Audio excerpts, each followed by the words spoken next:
Muy bien. Huxley fue un escritor y pensador, autor de uno de los libros más interesantes de principios del siglo XX llamado Un Mundo Feliz.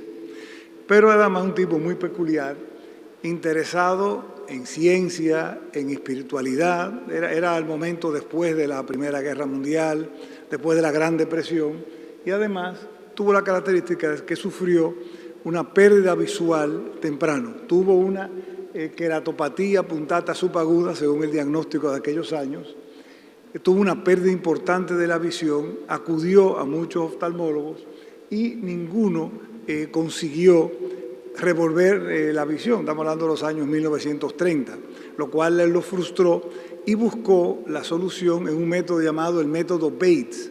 El método Bates era un método desarrollado por el doctor William Bates que proponía que el esfuerzo y el estrés causaban mala visión y decía que había que tener técnicas de relajación, de movimientos, de visualización para mejorar la visión de manera natural.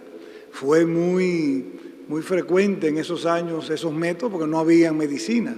Desde luego, era un método considerado pseudocientífico por los oftalmólogos, no había una evidencia científica de que funcionara, había casos anecdóticos de mejoría y aunque Huxley no era médico, comenzó a investigar acerca de cómo el mejorar su visión desde el punto de vista más amplio y filosófico. Lo peor es que al día de hoy se sigue vendiendo el método Bates. Esta imagen es de una página de internet actual donde vende ese método pseudocientífico que la gente sigue buscando, que relajándose pues pueden conseguir una mejor visión. El libro El arte de ver, de 1942, provocó una gran polémica entre oftalmólogos, pensadores. De nuevo, estamos en medio de la Segunda Guerra Mundial, el mundo está muy convulso y esas controversias eran frecuentes. Desde luego, él hablaba de una educación visual consciente y el hecho de mezclar la visión como una experiencia psicofísica. O sea, él decía que a través de la meditación, de la reflexión, podía mejorar su visión. Y él decía que la ceguera, aunque era física, también era cultural, y él consideraba que se podía reentrenar la visión con manera profundamente humana. Desde luego, ese libro fue una crítica al movimiento mecanicista. Se quejaban de que los médicos trabajaban muy mecánicamente y no se ocupaban del paciente. En sus conclusiones, invitaba a reconectar cuerpo y mente y su obra, desde luego, trata de ofrecer un valor más integral al ser humano. Y él decía, la vista no es algo fijo, es una capacidad que podemos entrenar y también liberar. O sea, al día de hoy también hay teorías sobre eso. Él coincidió en la edad con otro personaje muy importante que fue George Orwell, que escribió en 1984. Los dos eran escritores de la distopía. Eran los que decían que el mundo iba a ser todo lo contrario a una utopía, donde íbamos a tener el gran hermano, que hablaba Orwell.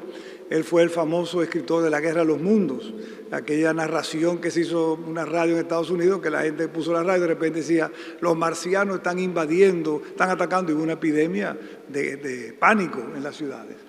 Y realmente ambos predecían la dependencia de la tecnología y la supervisión o la pérdida de nuestra capacidad de razonar. Al día de hoy, nosotros somos dependientes. Dependemos de estudios diagnósticos, de la inteligencia artificial, dependemos de las compañías de seguros, sean RS o compañía, dependemos de tecnología, laboratorios, nos van diciendo qué debemos hacer y qué no debemos hacer. Entonces, yo estoy comenzando un podcast que se llama Vamos a ver.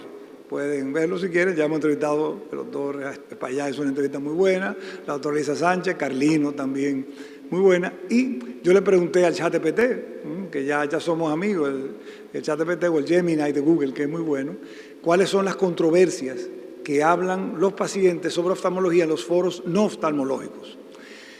Y dos cosas muy interesantes salieron. Una, que los pacientes piensan que nosotros indicamos medicamentos porque los laboratorios nos convencen, nos seducen de indicar, lo cual indica una pérdida de la credibilidad nuestra frente al paciente.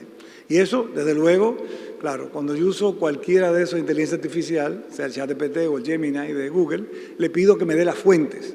O Ustedes saben que toda la inteligencia artificial actual alucina, crea cosas, porque si es mi computadora y a mí me gusta la oftalmología, él va a intentar complacerme. O sea, el sistema va a intentar, con lo que aprende, decirme lo que yo quiero oír. Y entonces comienzan a aparecer estudios, tanto en Inglaterra como en Estados Unidos, en el Journal de la American Medical Association, hablando de que las comidas que nos invitan, la visita, puede hacer que nosotros cambiemos. Lo que pasa es que este dato también está a disposición de los pacientes.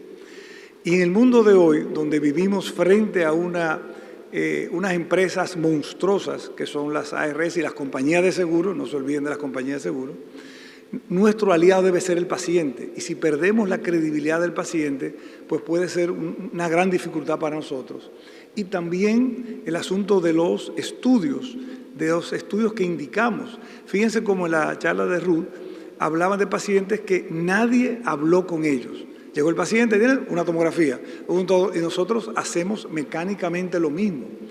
Es maravilloso que tengamos tantas herramientas, pero cuando tú tiras la estadística de estos análisis que se hicieron en España, Inglaterra y Estados Unidos, dicen que cerca del 40% de los estudios que hacemos no contribuyen al diagnóstico que ya tenemos. De nuevo, estos son resultados de Estados Unidos y no de oftalmología, aunque yo hice la extrapolación porque es el campo que nos interesa. O sea que eso ha motivado, y hay una campaña muy fuerte en Estados Unidos. Esta plataforma que se llama Choose Wisely comenzó en el 2013 y trata de enseñar entre médicos y pacientes cuáles son los estudios óptimos para hacer en cada situación. Y es una lucha que está presente y, de nuevo, los pacientes lo conocen y nos ven con cierto recelo cuando indicamos estudios sin explicarlos, sin hablar con el paciente. En el tiempo de la inteligencia artificial, solamente la empatía y el escuchar al paciente nos va a permitir superar todo esto. Hace pocos días, no sé si leyeron, Microsoft desarrolló una herramienta que es 4 veces más precisa en diagnósticos médicos que médicos especializados. Eso ya está, ya lo tiene Microsoft, y hablar de 4 veces más preciso el diagnóstico es mucho. O sea que esta plataforma existe, la pueden consultar para que vean de qué se trata. Así pues, toda esta referencia a lo que pasa en España, Estados Unidos e Inglaterra deben servir a nosotros para hacer reflexionar, coger calma, oír y mejorar nuestra relación con nuestros pacientes. Muchas gracias.